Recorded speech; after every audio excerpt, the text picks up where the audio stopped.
something a little child should know, and it's all about the devil, and I learned to hate him so.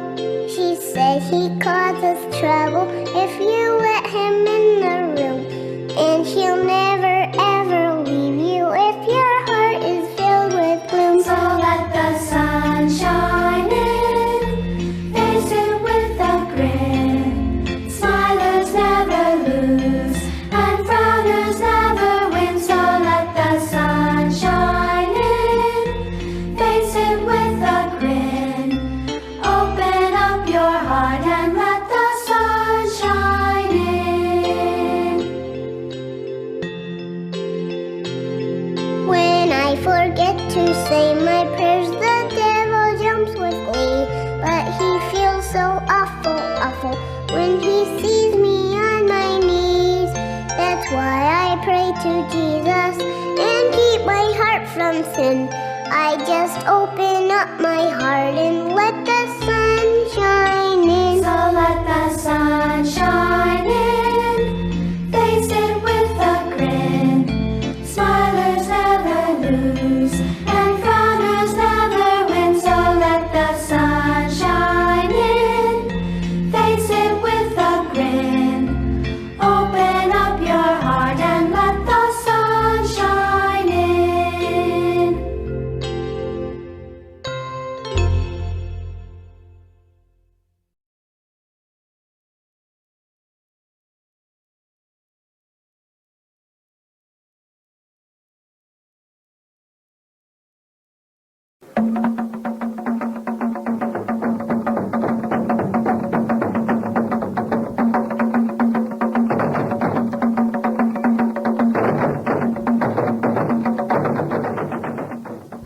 The campfire crackled. A boy who had been seriously ill said quietly, "Buana Dowdy, sometimes I wonder if there is a God. You pray and say you talk to him. I tried, but it's like talking to a brick wall." Dowdy, the jungle doctor's assistant, nodded. "You feel you're on the wrong side of the wall. You long to find the way to the other side, God's side. Listen to my story. One day, the animals were shocked to find they were cut off from the best part of the jungle by a huge wall. The greenest grass, the shadiest trees, the clearest springs of water, all were beyond their reach. Twiga the giraffe shook his head. "We're all in trouble. That wall is high. It's solid and it goes on and on. I can't see the end of it. We must get to the other side. This side is desert, dry and dusty. It's disaster." Rhinoceros was furious. He snorted angrily and stamped his great feet. His little eyes were red. He rumbled, "Stop talking then and let's do something. Do something. Great wall. Ha! Now stand back. I'll go through it. Through it, do you hear?" Rhino charged. The faster he ran, the more the ground shook. 2 tons of raging rhino hurtled towards the wall. Closer, closer, ka-whop! The trees trembled. Dust rose in clouds, but the great wall stood exactly as it was before. Rhino staggered back, dazed and giddy, his front feet clutching his crumpled horn. "That wall has strength," said Giraffe. "It is a terrible barrier between us and the good things. There is certainly no way through it." Said Boo-Hoo the hippo. "You're right. There's no way through that, wall." Mbisi the hyena laughed his ugly laugh. "What you need is not weight, but wisdom. Not bulk, but brains." There was a sneer in his voice. With my nimble mind, I shall find a way round that wall. We will watch you with interest, said Giraffe. They saw Hyena slink away in the direction of the sunset. From the distance came his laugh. I'll get round it. All night long they waited. At dawn, Toto the monkey started straightening Rhino's buckled horn. He was still at it when Giraffe saw Hyena limping miserably back, weary, bleary, and footsore. He couldn't even giggle. He muttered, "It's endless. There's no way round that wall. No way." "Oh," remarked Boo-hoo, raising one eyebrow. "No way round it, eh? It goes on and, on, does it?" He blinked. "Then that, means no way through, no way round." Mzoka the snake softly uncoiled himself, and head swaying he hissed, "You animals of strength and so-called wisdom have all failed. But I, with my splendid supple spine, will find a way under the wall." Hissing with confidence, he slithered out of sight. The animals stared at the wall and then at the hole in the ground. They watched and waited. Suddenly, Snake appeared, facing the wall. "I've succeeded," he hissed. "I, Snake, alone of all creatures in the jungle, have reached the other side of this wall." Giraffe spoke gently. "Actually, you're still on the same side as all the rest of us." Snake's eyes glittered with anger. "No animal could have done what I did. None of you have the cunning or skill or suppleness to move as I do. There is no way under that wall. If there was, I, Snake, would have found it." Boo-hoo smiled. "I'm rather, glad there's no way under. Rather a tight fit for hippos, I think." He raised both his eyebrows. "That means, no way through the wall, no way round the wall, no way under the wall." Monkey chuckled and chattered. He jumped up and down and shouted to all the animals, "Why didn't you ask me before? I, Monkey, can climb anything. I, Monkey, can climb over that wall. Tweaker, stand close and give me a helping neck, and I'll be over in a jiffy. Watch, everyone. Here we go. There's nothing like monkey muscle." Up Giraffe's tail he went, along his back, up his neck, onto his head, and then up, up, up the wall he climbed. He'll do it," mumbled Hippo. But the wall was becoming smoother and smoother. Monkey slowed, slipped, clutched frantically with his front paws, groped vainly with his back paws, his tail swung futilely in the air, and down, down, down he went, over and over to land plop at the elephant's feet. Winded, dazed, and shocked, Monkey lay there while Elephant did artificial respiration. Giraffe took over and did mouth-to-mouth treatment, till at long last Monkey revived. Elephant's eyes asked the question. Monkey shook his aching head and gasped out, No way over that wall. No way over." Thought Boo-hoo. "Then there is no way, through or round or, under or, over that wall. None at all." All the animals sat sadly under the leafless booyoo tree. Dowdy stopped and looked into the faces of those who listened.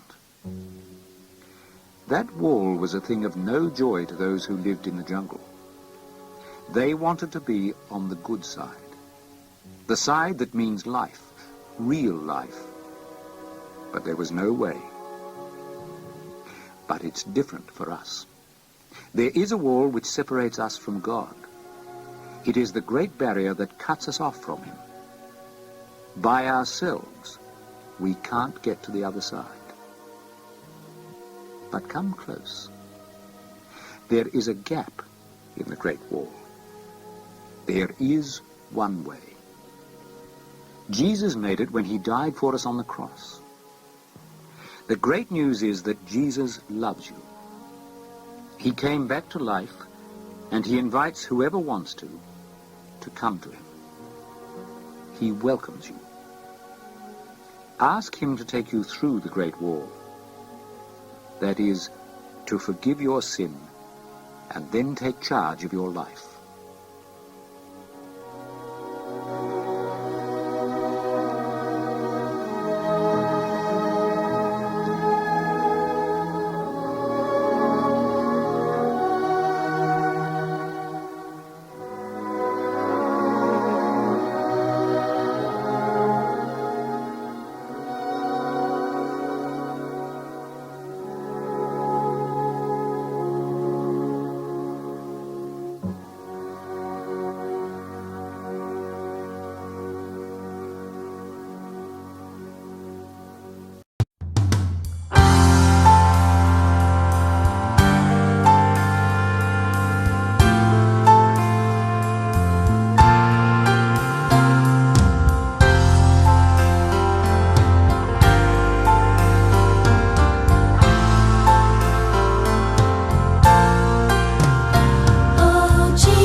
The Jewish people had been captured by King Nebuchadnezzar of Babylon and taken away from their home in Judah.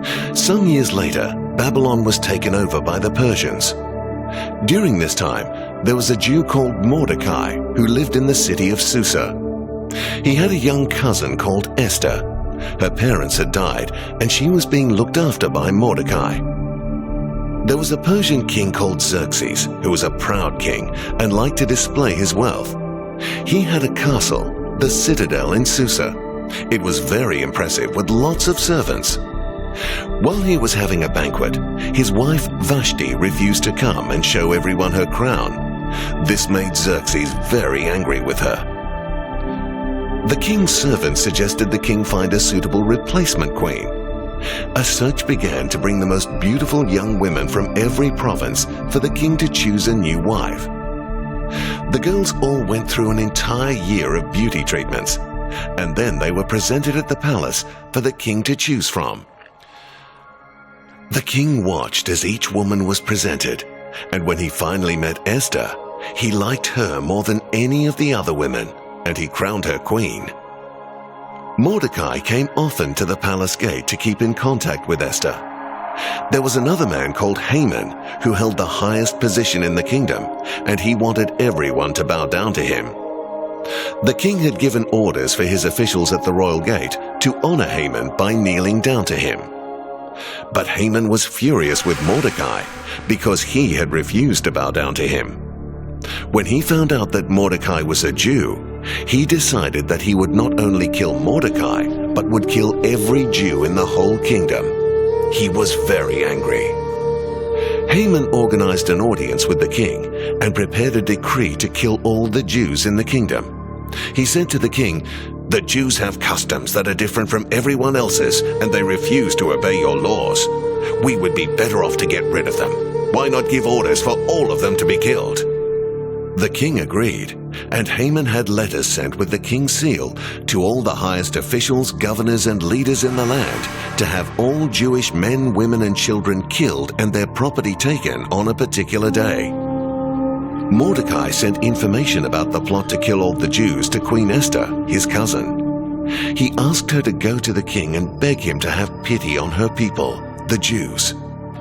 Esther read Mordecai's message and was afraid, because it was against the law to enter the king's presence without being asked. Mordecai sent another message saying, "Don't think that just because you are queen, you will be spared. If you don't say something, help will surely come from somewhere else, but maybe you were made queen for a time like this." Esther ordered a message be sent to Mordecai saying, "Bring all the Jews in Susa together and tell them to go without eating for my sake. Don't eat or drink for 3 days and nights. My servant girls and I will do the same. Then I will go in to see the king, even if it means I must die." And Mordecai did everything Esther told him to do. 3 days later, Esther, dressed in her royal robes, entered the throne room to see the king. She went in uninvited and waited nervously to see if he would raise his scepter to receive her. He was happy to see Esther, and he held out the gold scepter to her and said, "Esther, what brings you here? Just ask, and I will give you as much as half of my kingdom." "Your Majesty, please come with Haman to a banquet I will prepare for you later today." So it was organized that they would all have dinner together 2 nights in a row. Haman was delighted. He was being seen as the king's favorite, and the queen had honored him, allowing him to join them at their dinner. Queen Esther had other plans. She revealed Haman's evil scheme to kill all the Jews, and the king was very angry. The king had Haman hanged immediately. The king made a new law that not only saved the Jews from being killed, but gave them the right to defend themselves against their enemies. On the appointed day, the Jews pursued their enemies and were victorious. Esther had indeed been made queen for a very special purpose.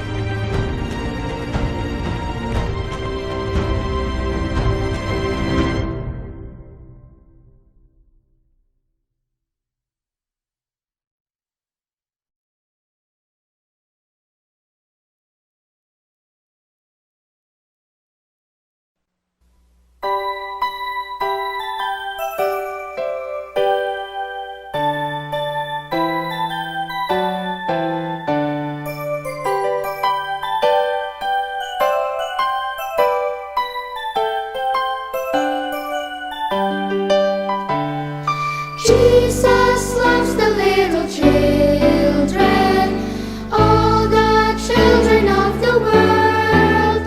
Red and yellow, black and white, they are precious in His sight. Jesus loves the little children of the world. Jesus loves the little children, all the children of the world. Red and yellow, black and white, they are precious in His sight. Jesus loves the little children of the world.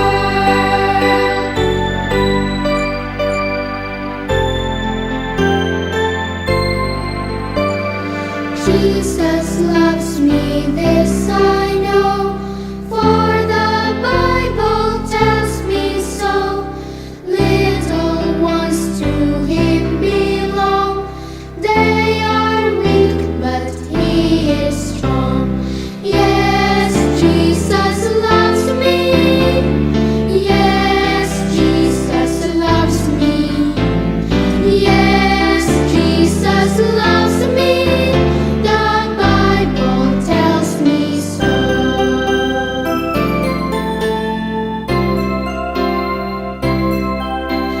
I'm so glad that Jesus loves me. Jesus loves me. Jesus loves me. I'm so glad that Jesus loves me. Jesus loves even me. I'm so glad that Jesus loves me. Jesus loves me. Jesus loves me. I'm so glad that Jesus loves me. Jesus loves even me. Jesus loves even me.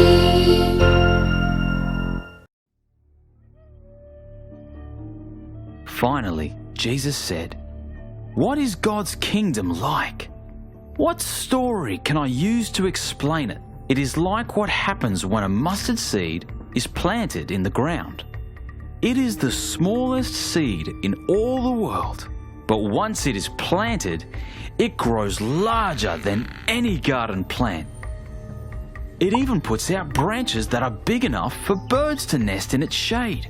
Jesus used many other stories when He spoke to the people, and He taught them as much as they could understand. He didn't tell them anything without using stories. But when He was alone with His disciples, He explained everything to them.